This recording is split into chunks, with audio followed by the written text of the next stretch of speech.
आपकी बात का उत्तर ऐसा है कि कभी भी पत्रकारों को या किसी को भी किसी प्रकार की सहूलत मैं कभी नहीं दूंगा। मंत्री महोदय, महाराष्ट्र में आपने किया है और सरकार पर कोई बहुत बड़ा बोझ नहीं होगा। मैंने कहीं नहीं किया और मैं करूंगा नहीं। कभी लाल बत्ती वीआईपी कल्चर का प्रतीक थी, जिस पर गुजरे सालों में लगाम तो लगा, लेकिन टोल प्लाजा पर एक अलग ही तरह का वीआईपी कल्चर दिख रहा है।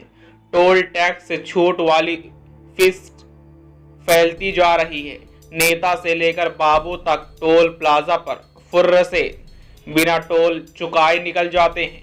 कई बार तो निजी यात्रा के दौरान भी छूट लेते हैं, जो नियमों के खिलाफ है।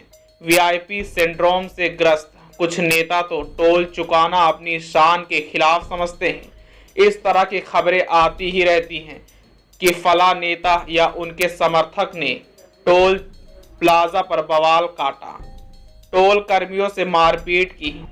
वजह सिर्फ ये है कि उसे टोल चुकाना बेइज्जती जैसा लगता है।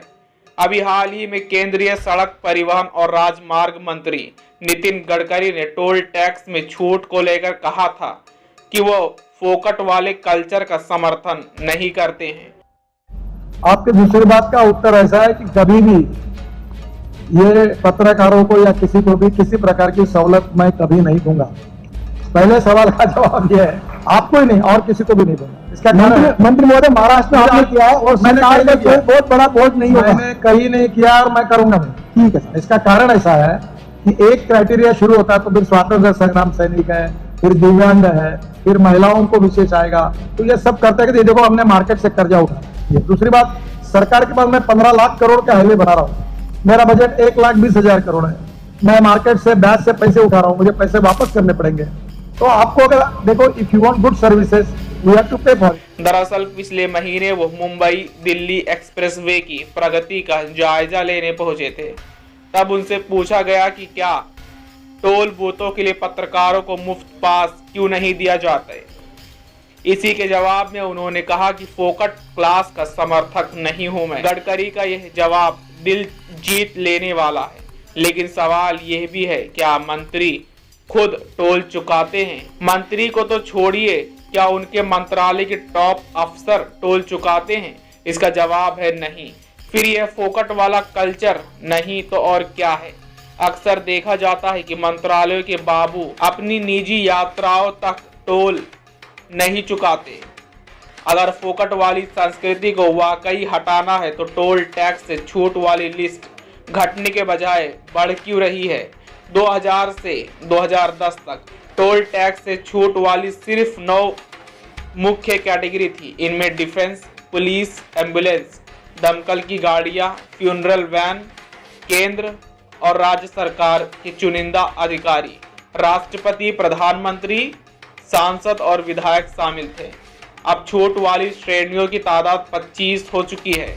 इसमें मजिस्ट्रेट, सेक्रेटरी, तमाम मंत्रालयों के अधिकारी, NHAI के अधिकारियों समेत राज्य के अधिकारियों शामिल हैं। आम आदमी टोल टैक्स चुकाता रहे, लेकिन नेता बाबू टोल प्लाजा से फुर्र से उड़ जाए, ये कहां तक उचित है?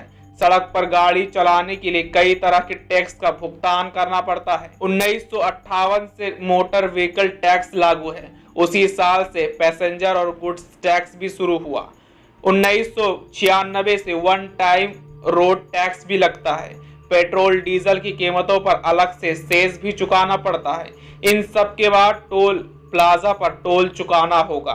आम आदमी के लिए टोल चुकाने में कोई बुराई नहीं, लेकिन टोल सिस्टम में पारदर्शिता की कमी का बोझ भी आम आदमी पर ही पड़ता है। टोल एनालिस्ट और टोल एक झोल नाम की किताब लिखने वाले संजय सिरोकर ने एक लेख में टोल बूथों की अपारदर्शिता और टोल कलेक्शन की अंडर रिपोर्टिंग का मुद्दा उठाया। ज्यादातर भारतीय टोल बूथों को शक की निगाह से देखते हैं, जिसके वाजिब कारण भी हैं। टोल बूथ से गुजरने वाली गाड़ियों की संख्या कम करके दिखाना एक अलग ही तरह का भ्रष्टाचार है, जिसकी सबसे ज्यादा मार आम आदमी पर ही पड़ती है। कई टोल बूथ रोड निर्माण की लागत को 5 से 7 साल में वसूल लेते हैं, लेकिन अंडर रिपोर्टिंग की वजह से 20 से ज्यादा सालों तक टोल टैक्स वसूलते रहते हैं।